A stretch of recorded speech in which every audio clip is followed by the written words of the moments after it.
thanks for joining us today. We are really, really glad to have you with us. Thank you for giving your time and spending this hour with us today.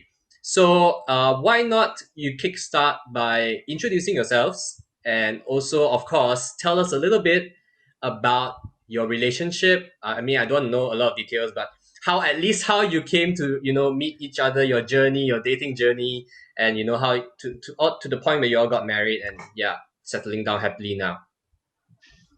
Okay. So anyway, yeah, thanks Andrew and Mike for this opportunity for us to share with you guys.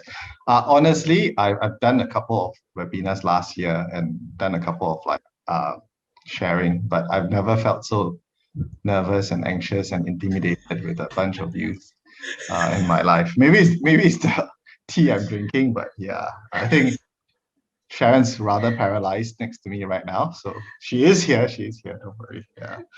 So we have the so-called Jon not so holy session kind of version, and then there is the Sharon version of how we met in that sense. You want to start? So we met at a wedding. We met at a club. Right? We met at the after party of a wedding in a club. Yeah. Something like that lah. Okay. I think wife being shy. So how we met, I think we met much later in our lives. We much later, but late 20s in that sense, yeah. And all this while, I think just a quick trying to keep our skeletons in our closet still, is that we have always have a string of dating non-Christians, and we will deal with that later when we speak to you guys. And it came to the point, I think there was one point in time whereby I have to somewhat thank Facebook, because a good friend of mine, which is best friend of Sharon, happened to invite her friends through Facebook. And sometimes when you share the same name with certain individuals, whatever you sent out might just accidentally overlap. I don't know whether you guys have that glitch before. So then she invited me for her wedding, but I've not met up with her for maybe a good 10 years. Out of courtesy, of polite, I just congratulated the person, and then I said, I mean, maybe this is a glitch line. I'm not from this school. I think that made it worse because the person felt a little bit more paiseh and got forced to invite me thereafter. And so that person invited me for the wedding. I found out that I'm really not on the list because I ended up sitting on a table where I know nobody at the end of the day. And next to another Jonathan. And next to another Jonathan. But it was in that wedding that I met so-called Sharon at the time, because she was still very busy with her. I don't know how to describe that, partner, friend, boyfriend, ex-boyfriend at that juncture. But it's also over that wedding that I got invited to another friend's wedding then 2 years later, and that's when we met. And during the after party, we chatted up, and how we actually kind of had clicked was the fact that we wanted to leave the after party early on the grounds that we wanted to go to church the next morning. So there was a tick for us. Yeah, my brain went, oh, okay. Oh, okay, he goes to church, or she goes to church. Yeah.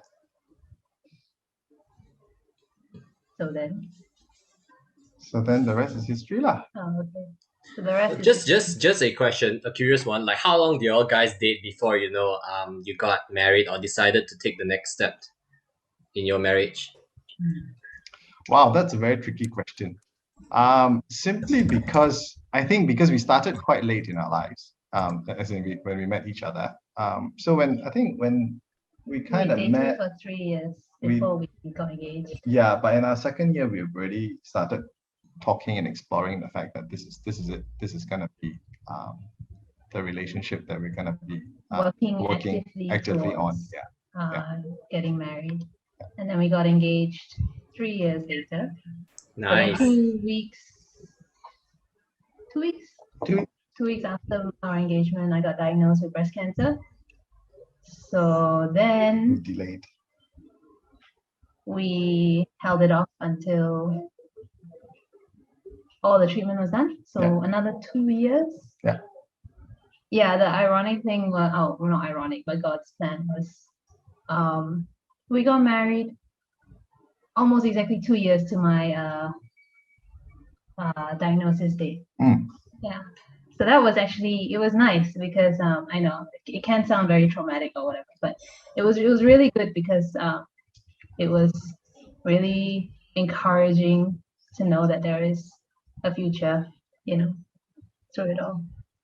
Nice. I mean, a it's kind of interesting how God's timing works, right? Like before you guys got married, there was an event which allowed you guys to be further affirmed, that your relationship is further strengthened through an event that doesn't seem favorable. I mean, it's a sickness. You guys have to go through this traumatic event, but through this, God has um brought you all to a whole new level, and the confidence you've gained from that to solidify your relationship, take you to the next stage is just pretty amazing, isn't it? Yeah. Yeah. All right. Thanks for sharing that. Okay, let's move on to the next question. Yes, next question. Hello there, guys. Hello. Hi, Okay. babe.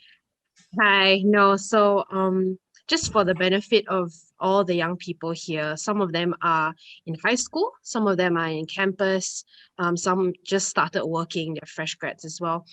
Well, is there a right time to date, or like how old? Some of them be like, so am I too young to date, or should I date now? Should I start worrying I'm already hit in my early 20s or something like that? So what is your take? How old should someone start dating?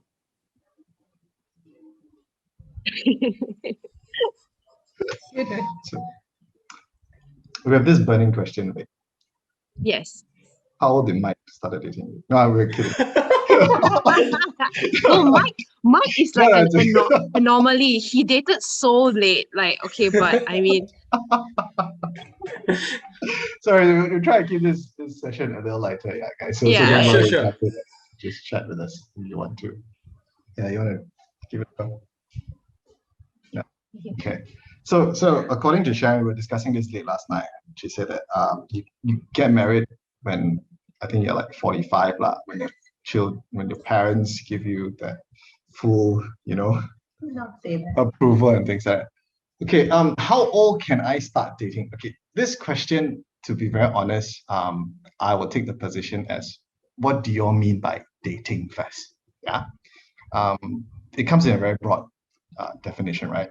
It can be group dates, it can be friendship, relationships. So dating, of course, allude towards the idea of a relationship, right? And a relationship comes in many different stages. It could be interest as friends. And I think words like crushes, infatuation, or it all surrounds this whole entire word called dating. Now, if you ask me how old can I start dating, this is age revealing. So there will be my time of what dating is, my version of what dating is, and possibly your parents' version or your grandparents' version of what dating is, and what dating is being alluded towards in today's circular definition. Yeah, I'm going to take a very secular approach towards this first. So if you talk about maybe my parents' days, your grandparents' days, dating could be, I take your number, you take my number, and then we buy a pack of peanuts and walk by the park lah. Yeah, that could be dating to them. That's it. Yeah. You still Yeah. have that little 6 to 8 inches gap between each other, and that is dating, right? Perhaps, yeah, my wife's going to say it's going to be lame, but yeah, maybe our version of dating would be, hey, also quite similar. Maybe let's go and catch a movie, and then catch a movie somehow, rather the sofa, even though it's so wide, right? Somehow there is this magnetic draw that's, it sticks each other towards during those times. But if most of you take an observation on the sitcoms that you watch today or on the movies that you watch today, Hollywood seems to be painting that dating alludes towards something a little bit more than just a packet of popcorn and a movie. Dating seems to allude a little bit more towards the idea of waking up in perhaps a different place of who you are going out with at that point in time. Now, if we're going to go to that extent of how old can I start dating based on Hollywood's definition, I would honestly say that no younger than 21. Yes, I know it sounds very uncle, but the fact is Legal age for drinking. not so much on a legal aspect. There are a lot of things that surrounds what it means to be 21. On a personal aspect, there is also the maturity of what you would have gained by 21 to make certain decisions in life. Now, of course, the biblical principle to it, which we hope to explore later on in the other questions, is that what is dating in a biblical concept or in a biblical principle would very much be very, very different from what you'll watch from Hollywood sitcoms or anything of that sort. Yeah, the ideology of godly man and the ideology of the principles of a godly woman sets the basis and the tone of any dating attempts between two parties in a sense. And also why you would be dating in the first place. You know, why you do certain things would construct what you do at the end of the day. Yeah, I think that's so good. And also I think it's true because maturity also comes with like knowing where you're heading as well, because I think a lot of changes happen when you finish high school, going into college and then going to uni, right? That's where you hear things like, oh, I'll go break up with you because I'm going to study in UK, I'm going to US now, you want to stay here, it's not going to work out, because there's just so many changes happening. You're discovering yourself, you're deciding what you want to do in your life, and it makes sense lah, like if you want to make this work and you want to really date, like, seriously, maturity has to come into place. But yes. Yeah, Vic, you brought a very, very valid point, right? And this is where we pivot back to our biblical principles and our biblical stand when it comes to not dating, but relationship. Yeah. And that spills over to why you date.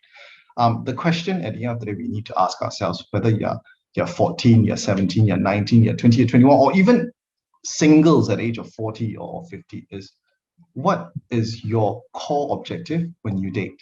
Yeah. If you're dating for the fact that you are curious about what dating is about, then I think the objective of what relationship was made for in the Bible is a little bit blur for that person at the end of the day. Yeah. Of course, everybody goes back to, I guess all of us can go back to creation, whereby, and I know all of you, the Mike and Andrew, you guys are all well trained in terms of your biblical knowledge. But when it comes to, when you look at Genesis, right, you know that Adam was the first human that was created, but over time, God actually found that he needed a helper. And that was when Eve came about. But if you continue to read on, right, there are also scriptures that says that when a man and a woman comes together, they become one flesh, right? So dating in itself, if your objective of dating is because it's cool, I also want to have a boyfriend, or it's cool, I also want to have a girlfriend, or I am perhaps curious about how it's like to have physical contact, then clearly that is not a biblical perspective or a godly perspective towards the relationship, because your objective is completely skewed. And I hope that as the question comes along, we'll talk about sexual immorality, we talk about passions and desires, and the difference between love and lust at the end of the day. Yeah, I know they are strong words, but honestly, today's society, those words are very blurred. But yeah, let's go back to fundamentals. Yep, thank you so much, guys. All right, moving on. All right, so we've talked about age. Yes, I started dating when I was quite old. Let's move on to who. Okay, I think this is quite a burning question. I think the question amongst a lot of young people is, Christian young people, right? It's like, must I date a Christian? Like, hey, if I date non-Christian, the fellow got hope of becoming Christian, So like, must I date a Christian, and why? So in a sense of evangelistic relationships, whether it's bringing someone to Christ, or maybe they're even just a name tag Christian, maybe they're from Catholic background, whatever, and you're saying like, it's so hard lah, I really don't like it's hard to find someone I like and attracted to, someone likes me back and is attracted to me, and then it has to be a Christian. Well, at the end of the day, actually, it goes back to whatever actually Jon was saying earlier, which is why you're going to do this. Why are you dating, and what is the goal of this relationship? Because as Christians, we have our first relationship with Christ, right? And so if we are dating someone who does not have that relationship with Christ, our outcome of our relationship together is going to be very different. Okay, right? They're gonna have different goals. They're gonna have different belief structures, and that's gonna come in throughout the relationship. And of course, I mean, we all know the biblical verse, Jon. Okay, so I'm going to expand a little bit more from what Sharon says, and I'm going to take one step back. Yeah. So all of us, I take it that all of us here are Christians. All of us understand and receive our salvation. And so there will be, I'll break this to two parts, right? There is what we all understand in this world, very much that there are laws and governance that we comply by as humans and citizens of this world. But very much so, I would say that as Christians, we have another higher set of so-called principles that we hold on to, simply because we have a relationship with God, right? We are called as for a priesthood, we are called as friends, we are called as brothers and sisters through Christ, as to the throne through Christ at the end of the day. Now, setting that basis at the end of the day, and coming back to Mike's question, must I marry a Christian or date a Christian at the end of the day? Now, first thing first, simple principle, are we called temples of God? It's our body called temples of God, right? If we establish the fact that we are made holy, then what is holy should not be tarnished with what is not. And that goes back to this very, I know, stringent verse, and I grew up like most of you with Christian leaders that comes up to me and tells me that do not be yoked, do not be unequally yoked. And a lot of times they will talk about don't be unequally yoked and full stop. But if you look at the biblical text to it in 2 Corinthians, it says, do not be yoked together with unbelievers. It is a very, very clear. And I'm going to share this from my personal perspective, whereby perhaps like some of you, I grew up in church. I started joining Calvary when I was 5. I was a Calvary kindergarten kid at the end of the day. And I joined Carpenter's Workshop, which I think today you guys call it something else, which is Sunday school. And all the way till I was, say, 21, I liked the idea of dating, but I never dated. Not very cool, so didn't really get girlfriends. No chance to, right? But only when I went to university, when there's a little bit more freedom, a little more independence, I started dating at a point in time. But I also live with this little ideology that I don't really want to date Christian girls because I think Christian girls not so cool at the end of the day. Yeah, that's my personal aspect. And I went through this series, people that I meet, but like it or not, there is this fundamental that I can never get past. So I always thought, and I always think that it's okay. We keep praying for that person. We keep reaching out to that person. And perhaps one day they will come to know Christ. Guys, I'm going to come and talk to you guys right now on a very personal basis. Honestly, we are not called. Okay, I'm going to repeat myself. We are not called to go and do evangelism through relationship. Okay, there is no such thing as evangelistic relationship. There are occasions whereby you hear stories about certain big preachers and pastors whereby perhaps they met their partners, or even I think closer to home, Jerry and Carmen, if you know them. Carmen was a non-Christian for a very long time. But eventually, through the grace of God, as I will put it, through the grace of God and the principle that Jerry held on for the longest time, that eventually salvation was received by Carmen. And then you see Carmen very active in church today. But on a very general spectrum of things, guys, don't jump into relationships and think that you're gonna be able to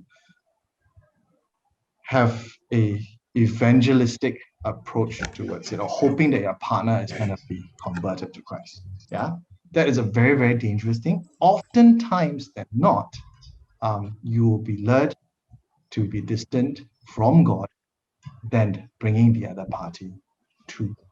Yeah, salvation is always granted by God Himself. We are only here to seed the gospel to them, right? So on that approach, it's why is it so important to date a Christian? Because your value system now, your faith system now is very different. And I experienced that very much whereby I was going through my third year of law school, and it was my most final year. At a point in time, I was dating someone that is not Christian, and of course, in today's society, or even then, what does it mean to prepare for exam? What does it mean to work hard? What does it mean to be a go-getter? I think all that you guys will understand. So it was a bizarre to my so-called dating partner then, that I will wake up in the morning and go to a small room and do devotion. Or towards the night, whereby I'm studying for my exam, I panic, I stop everything and I run to a small room and I kneel down and pray. They'll be like, what is wrong with you? Are you superstitious or what? You know, that mismatch of knowing that what we have, what we're able to do is from God, will never be aligned if you go out with someone that is not Christian. And oftentimes, that will be the spark that will start the crack in your relationship, because you will end up arguing about, you mean if you pray and you don't study, you will get all your aces, is it? The other person, the non-Christian will always say that, you mean if tomorrow I don't work hard, God's just going to drop me food on the table, is it? If I'm going to take a very extreme example to that, I can almost tell you the answer can be yes. Can be, I'm not asking you don't study and then don't go and work and don't get food. I say can be, there are occasions whereby through the grace of God, God provides. But that concept can never be aligned with a non-Christian. Yeah, so on a very humanistic relationship perspective, you'll always be in argument and a mismatch. And that's a very practical approach to what I'm trying to talk about when it comes to Corinthians 6:14. Do not be yoked with unbelievers, because it's like that. Your wavelength is like that all the time. You can never come to a point whereby you can actually link it together. And I'm gonna end this question with this little testimony I always hear, and always am inspired by Pastor Philip Lin himself, who is SIB Skyline's senior pastor. He was an OCF president when he was studying his medicine in the UK. His wife, at that point in time, his girlfriend, was a super party goer. She was a non-Christian. But because of Pastor Philip's involvement in ministry and Pastor Philip's approach in sharing to her on the gospel, eventually when they started dating, she received Christ. Yeah, but she was a very, very simple and very, very so-called young Christian at that point in time. So Pastor Philip Lin one day was getting ready, and then I think it was their date night or something, and then he shared and he said that, so my girlfriend and my wife now said that, hey, Phil, there's a party going on in a club. Let's go tonight. Is it okay for us as Christian to go partying in a club? And then Pastor Philip Lin's clever answer was, there's nothing wrong going to a club as Christians, but do you mind bringing Jesus along? And she's just stunned. What I'm trying to tell you guys here, what Pastor Philip is trying to tell you here, is that Christ, if your belief, your salvation is true, Christ is with you, right? And that in itself would answer most of your question as to, can I do this or can I do that? Because Christ is with you. Wow. Okay. Wonderful principle shared, like really. Just to super principles, I just this wasn't planned. I'm just going to throw Jon and Sharon under the bus right now. Just to bring this to apply it in our current lives, right? Like, I mean, I have had feelings for non-Christians before, right? We can't stop ourselves from having feelings. We hang out with non-Christians. We're not meant to disengage from non-Christians. We are meant to, you know, befriend them, love them, care for them, and so on.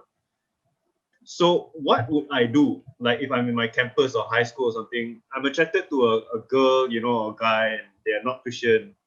What can I do right from the onset to prevent any unwanted or unnecessary things from breeding and happening? I think that's a very, very legit question and a very real question. And on a very honest opinion, I feel tremendously in that section in my younger days. Me too. But if anything that both of us could learn from our lives, then is the fact, if anything I would learn from it is the fact that I think I really needed to understand biblical doctrines a lot more, simply because I could not differentiate between the reason why I'm attracted to that person at that young age, you know, in your 17, 20, 21. You look at context of a guy, you look at a girl, what's the first thing that draws you to that particular individual? Laws of attraction lah, right? She's cute girl, she is sweet girl, she is hot girl, or whatever lah, right? Whichever term you want to say. Some people say, oh, she's not pretty, but she's beautiful. Wow, so profound, you know, during those days, right? Or yeah, she's a very sweet personality, and then we're like, yeah, right, personality, right? You're looking for at that age, at that point in time. But there was very much so how I think most of us would be drawn to another individual, and it was always the laws of attraction.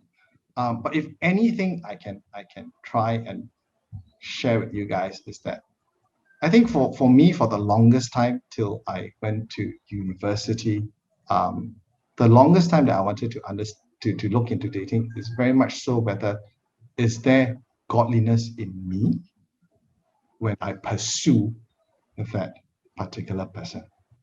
So in other words, am I going to go after her and be able to maintain that reputation or that testimony I have as a Christian?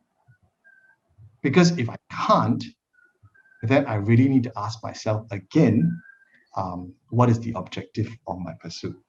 I'm not saying that we don't slip. I'm not saying that in reality, we won't end up being distracted. And that's why we need grace, right? And that's why we need the grace of God at the end of the day. And that's why we come back from repentance and hope that God will continue to change it as we go. But I think before, if you look at a very attractive individual on the other side, the first thing you got to ask yourself, if I were to pursue him or her, am I able to maintain Christ alongside that pursuit? If I can't, then I think we will need to recalibrate the reason why we're approaching that person. Yeah, I think my thoughts are actually that it's going to be difficult, because when you don't know yourself as well, and you're not sure where your boundaries are and your principles are standing as well, it's lust, you know, and you don't, you're going to have to either take advice, seek counsel, and that's a godly principle, right? To seek wisdom from those older and those around you, and then it can help you to turn away from potentially bad mistakes that you will make in the future.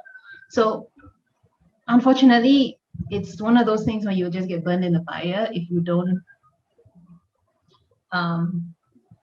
because it's hard. It's something that you know, you're fighting against your body, and our bodies are carnal, and our bodies are sinful, right? So that is the part where we do really pray for God's strength and things like that to set ourselves in Christ, to set apart from the world. Yeah. All right. Thank you very much for the response. I think that's a good guideline to go by. We've run like really short of time, so we got to answer 2 more questions. We got to do 2 more questions in like 5 minutes. Sure. We'll just try our best. Let me take the first one, and then I'll pass it on to Vic for the next one. the question is this, it's going to get more juicy, okay? Must I date before getting married? And maybe under this section, you want to talk a bit about cohabitation. I think young people these days, we see on social media, young adult couples, they're not married, they go on holidays together, they're staying together, moving in together, and so on. So must I date before getting married? And maybe just talk a bit about cohabitation. Well, I mean, my short answer was if she's falling from getting an arranged marriage, you should date the person at least before you start getting married. But I'll leave the serious answer to John. So sorry. Sharon's very old school. She's saying that, be like Isaac, get your father to send a servant and pull Rebecca.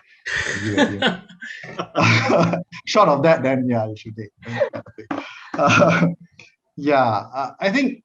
I guess that principle has evolved over time, right? And matchmaking, perhaps in certain countries like India, is still prevalent, but very much so in where we are today, that is not so prevalent. I'm not saying it doesn't happen, but I think it is not so prevalent. One principle that I advise friends and even myself abide by when it comes to dating is this concept of what I call as a counsel. You never go and meet somebody and then after that make your own conclusion and carry on dating with that person, thinking that person is Sun, moon, and stars. Sun, moon, and stars. You will always bring that person either to a set of friends or a set of people whom you look up to, and you would have this little so-called heart-to-heart assessment after. Because sometimes you're so blinded, right? And you're just so drawn to that little feeling that you have at that point in time. Your heart beat like 10 times faster. You can't make a rational judgment. But should you get to know that person before getting married, I think that's very, very important, because there's no way we can actually ascertain whether you are equally yoked or you are compatible with that person at the end of the day, without first knowing that person, right? So that being said, I'll just expand it more. There is perhaps that question of, is there the one? To us, the both of us, I'm sure other people might disagree. Both me and Sharon do not believe in the concept of the one. Yeah. And simply that explains that to us, explains why there's singlehood. That explains to us why there are people who just keep finding partners and eventually just cannot settle down. But we believe in godliness and godly principles in the individual. We believe in the concept of common expectation and common goals in life. Now, that's completely different, from having the one. The one is, to me, I always tell Sharon very bluntly, the one is the one that you look into the mirror every day, because that's the perfect person, to you, that you love most. That's ideal, right? I look at the mirror, I want to find that John. I'm not very sure about that. Anyway, but that's always the joke that I always have shared. But very much so, expectation and goals in life is very important. And oftentimes family break down because the husband and the wife has different expectations in life or different goals in life. But it doesn't mean they are not the one. So if your expectation and your goal is godly principles, right? And your expectation and your goals in life is maybe at a certain benchmark, then that can only be translated by knowing the person, And if you don't know that person, it's going to be very difficult to get married and spend the rest of your life as one flesh together. Now, coming to cohabitation, don't try to be clever about it, guys. Some people say, I'm overseas, I'm staying in this house, got boys and girls, and we don't cohabitate but we just date within the household. I'm sorry, that is also cohabitation to me, In a very strict sense, if I take the definition of cohabitation, it is exclusive. If you take the secular definition of it, it includes exclusivity, it includes physical contact, it includes a lot more, and very much so alludes towards premarital arrangements at this point in time. Certain countries like Australia, if you cohabitate more than X number of years, you can actually be recognized as a married couple. So cohabitation, guys, it's a no-go. If you are in a household with that's co-ed, please make sure that you are you confine yourself back in your own room if anything there is. But why, Sharon? But why? Why? John, I'm asking you. Why are you asking me? I don't argue. Reason I don't being, argue. yeah. Reason being, marriage at the end of the day comes under the covenant of Christ, of God. Marriage at the end of the day is something whereby it's very seriously taken by God. And the only time that you'll start seeing about marriages being able to be separated was in the time whereby Moses introduced the concept of divorce. But yet Christ came and expanded it, say that if you were to choose to walk out of a relationship through a divorce, you are still required to continue to keep yourself holy for God, unless the other party passes away. So the sanctity of marriage is a very, very significant and a very serious and holy matter. Cohabitating and performing the requirements of a marriage at the end of the day, it's definitely defiling the sanctity of marriage. And also, if you think that you are so strong that you can cohabitate and be able to flee from sexual immorality and all that, I mean, we all succumb to temptation, lah. I mean, I think if we think that we're so ironclad that we'll lock the door every night and stuff, we have to be real about our carnal selves, our sinful desires, and things like that. And you're not able to do that, just don't put yourself in the situation. Take yourself from the scene of temptation. Yeah. Right. Thank you so much for your very, very good response. We'll move on to the last question. Yep. I think they have semi-answered it already, but this is more relevant to a lot of our young people who are exploring online dating, right? They tell me, oh, I meet my friend through PUBG, through playing Mobile Legends. Okay, that's one, right? You meet friends, but also at the same time, some people are saying like, now we're in lockdown, I can't meet anyone physically anyway, so why not online dating? Like, what are your thoughts on Tinder or things like Coffee Meets Bagel? And other online dating sites. Sugar Book made the headlines. So Okay. So when we were discussing this last night, I mean, John coming from a very legal angle, like to me, it was like he's like, you don't know the security or the reality of these profiles that people are putting up. These are curated. All our social online presences are curated, whether you think so or not. We put out our best foot forward in terms of putting the nicest photo, firstly, is it a real photo? So you have to judge that. Then secondly, it's like, you always speak of your, all the good things about yourself rather than what is really like, when you speak to a person one-on-one in real life and you see how they behave and interact with other people, you get a very different perception. Online presences can be quite misleading intentionally by people, and I do know people who actually curate their online presences because they want to present just someone of the desire someone to see them to be, even if it's just like how intellectual they may seem, but when you actually talk to them and stuff like that, she had the time to talk crap, but they are very straightforward. Yes, I'm sorry.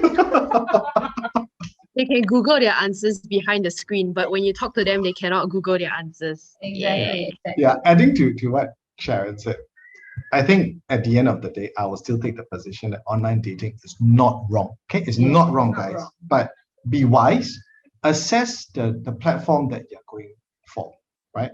If I were to say, I'm going to go online dating by subscribing myself onto Sugar Book, come on, the whole entire platform is meant. I mean, you guys today with technology, the intention of certain platforms already, or how these certain platforms are being abused. Now, if you're going to put yourself on, say, I'm going to use, don't sue me after this, like Tinder or whatever, and that segment of it actually alludes towards friends with benefits, then try not to use those kind of platforms. But added on to that, I think you guys as Calvary Youth, you have the real great benefit of having leaders like Andrew, Mike, Fake, all of you guys, Faith, all of you guys who should be the assessor when you meet someone online. Yeah, my days, I will always run back to my youth leader and say that, hey, I kind of like this girl. What do you think? Always seek additional counsel. Sometimes maybe you're a bit shy to talk to your parents or your brothers or your siblings or but always seek someone that's more independent, especially with online dating. Because yeah, like what Sharon said, they're all avatars. I really don't know who they are at the end of the day. So get a third-party evaluator and get one of your leaders, your life group leaders, to be the third-party evaluator to keep you on your feet. All right, that's great. I think that's all we have for this segment. On to you, Andrew. Thanks for sharing. That's very insightful, Jon and Sharon. In a nutshell, as we close this session today, this general session, could you give us just a few points on, some principles in terms of godly relationships? Like, how would you define? I think you're kind of expected, but why not you sum it up for us very easily? Like, you kind of expanded on it already, quite a bit. Why not you just, in a nutshell, just sum it up, some take-home points for us today when it comes to relationships. Okay. Maybe I'll put it this way, right? Firstly, God remains the center of every decision that you make, yeah, which includes relationship. If you were to go into a relationship, I would today encourage you to firstly think about whether the person you're going out with is the person that you'll be marrying at the end of the day. Nothing more. Yeah, nothing more about I think I need to date enough just so that I become seasoned and I will know how to handle relationships at the end of the day. No, nothing like that. The person that you're going to make the commitment with, you're not making that commitment with just with the person, because you're also making the commitment with God himself. Because that is basically how true you should be with your relationship with God. I cannot say that I am a Christian, but yet I have a different set of principles that I abide by. Yeah. So God is the center of every decision that we make. And that being said, the reality of us at your age or even at any age is when hormones run wildly and sometimes it just blurs your brain cells and your rationality. So do remember scriptures. Do remember whenever there's opportunity to walk away in situations whereby okay, there's no such thing as I don't know. Huh? You will know that certain situations will allow you to manifest that kind of ideas or that kind of temptation. Walk away. For example, if you were to stay with a particular individual you are attracted to in a place where it's exclusively both of you, thoughts will come. Then go on group dates. Go on dates whereby there are third parties. Or if you want to be exclusive, go out in public. Go and have your bubble tea occasions or whatever date you have, but don't put yourself in positions whereby you are able to step into temptation. Exactly as what Chelsea said, walk away from temptation itself.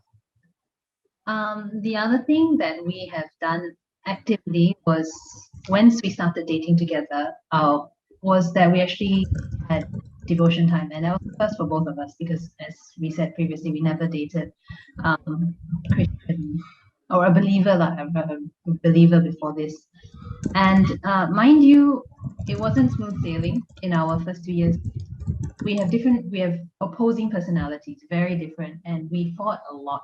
So just because we had come to understand that this is a partner that we want to work towards marriage with did not make it smooth sailing. It wasn't like roses and whatever all the time. But in fact, because we put Christ first, I believe it was a journey for both to mature as a couple, believing couple together in the for actually what God laid ahead for us so that we could actually come together as a couple. So when I got diagnosed, immediately both of us are on our knees praying, and we are like, we trust God for whatever direction is going to happen.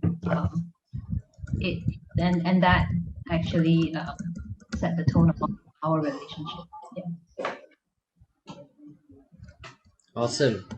So in a nutshell, there's three things, right? God remains at the center.